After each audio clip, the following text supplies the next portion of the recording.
Le Collège des jeunes, par le biais de son président aujourd'hui, vous remercie pour cette belle collaboration que nous avons eu à magnifier durant ces 1 an. Pour nous, c'était une chose capitale qu'il fallait réussir. Et c'était aussi l'exemple qu'on devait donner aux autres associations qui sont là sur place et qui s'activent dans le monde rural. Donc, en ayant souscrit à cet appel à projet, pour nous, c'était une façon de faire cohabiter le milieu universitaire et le monde paysan. Donc, aujourd'hui que nous l'avons réussi de fort belle manière, je tenais aussi à remercier vraiment tous les inconditionnels partenaires qui, depuis le début jusqu'à présent, n'ont ménagé aucun effort pour la réussite de ce programme. Thierry Nessem, je suis docteur vétérinaire, enseignant à l'ENSA de Thiès, au département des productions animales. Et j'ai coordonné cette formation-là pour le compte de l'Université de Thiès et de l'ENSA, École nationale supérieure d'agriculture. Nous voulons exprimer toute notre satisfaction et nos remerciements à l'égard de nos autorités qui nous ont fait confiance. Également de nos partenaires qui ont permis à ce que nous puissions accueillir cette formation de jeunes. Nous avons formé 100 jeunes donc pendant 1 an et il y a eu un apport extrêmement important des enseignants de l'ENSA dans cette formation. Une formation que nous avons voulu pratique au métier avicole, donc en aviculture. Donc nous avons conduit tous les aspects techniques d'une formation. Nous avons aidé ces jeunes à comprendre ce que c'était l'aviculture, à pouvoir s'imprégner de tous les aspects techniques de la formation avicole, mais dans un souci également scientifique, en apprenant les bases d'un suivi scientifique, donc d'une formation de cette conduite. Au-delà de ça, les enseignants de l'ENSA sont intervenus pour dispenser un certain nombre de modules. Ce sont des modules de comptabilité, des modules de chaîne de valeur, des modules de marketing, des modules d'alimentation, initiation aux techniques d'alimentation, des modules d'hygiène et prophylaxie pour faire le suivi des animaux. Et vraiment, nous voulons exprimer notre satisfaction parce que beaucoup de jeunes qui étaient venus au départ, même sans avoir une formation avicole, se sont retrouvés à aimer, à être passionnés pour l'aviculture.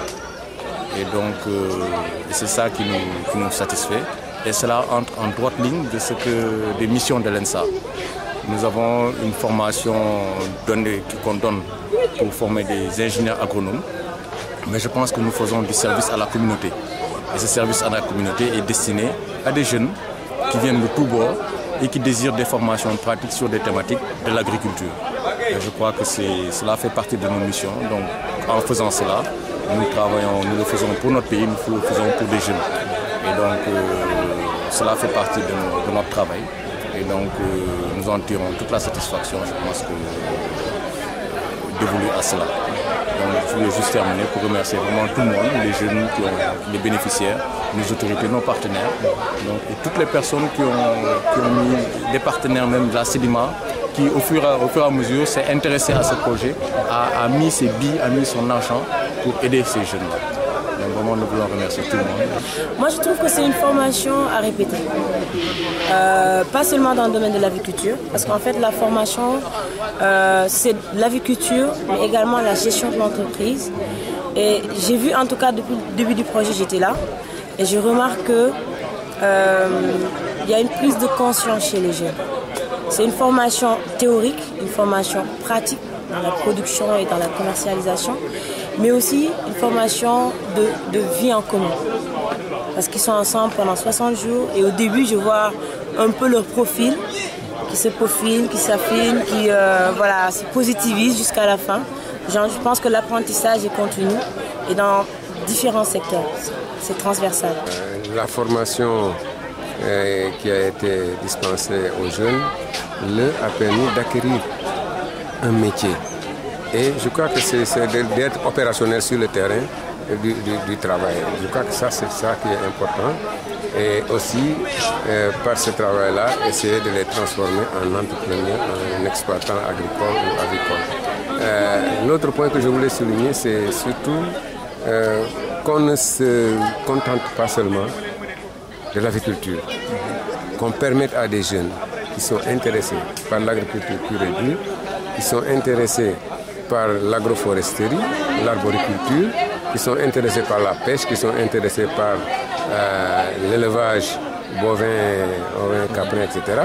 Donc c'est important aussi qu'on puisse effectivement donner à des jeunes de ces domaines-là le temps de pouvoir disposer d'une formation et de pouvoir continuer. Je suis la responsable du programme québécois de développement international, le PQDI, du ministère des Relations internationales et de la francophonie du Québec. Donc, nous avons appuyé ce projet avec le CECI, le CNCR et l'ENSA.